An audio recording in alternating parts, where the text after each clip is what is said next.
Uluslararası toplumun baskı ve eleştirileri neticesinde Çin'in Doğu Türkistan'daki toplama kamplarına suçsuz yere kapatılanların bir kısmının serbest bırakıldığı bildirildi.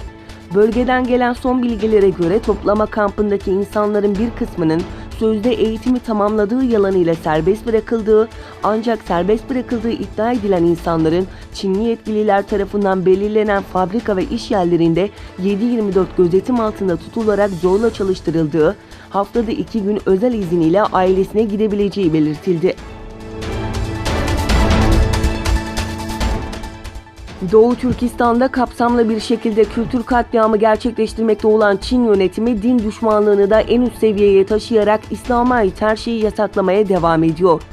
Turkistan Times'ın haberine göre Çin'in Ningxia Üniversitesi'nde eğitim görmekte olan bir Hui Müslüman gence oruç tuttuğu gerekçesiyle okul yönetimi tarafından disiplin cezası verildiği bildirildi.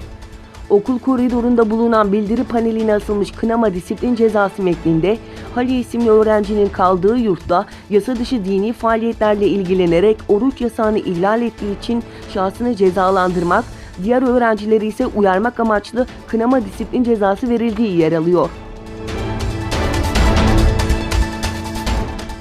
İran Dışişleri Bakanı Zarif, Tahran'ın nükleer silah peşinde olmadığını, ABD'nin ise yaptırımlarla İran halkına zarar vererek bölgede gerginliğe yol açtığını söyledi.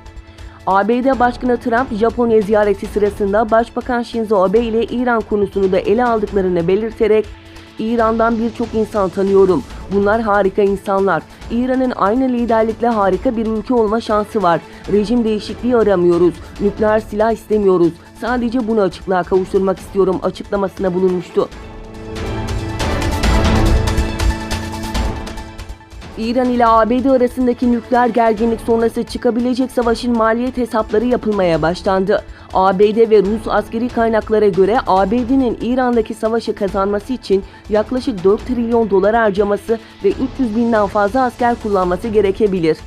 ABD, Irak işgali sırasında 150 bin askeri bölgeye aktarmış, bunun yanında on binlerce asker müttefik ülkelerden destek olarak gelmişti. Irak işgalinin ABD'ye maliyeti ise 800 milyar dolar olmuştu. Sonraki süreçte toplam maliyetin 3 trilyon doları bulduğu tahmin ediliyor. Suriye devlet medyası tarafından yapılan açıklamada Suriye'nin İsrail sınırında yer alan Kuneytire kentine İsrail'den füze atıldığı belirtildi.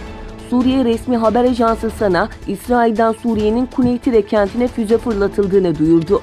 Haberde yaralananlar olduğu ve bir askeri aracın zarar gördüğü belirtildi.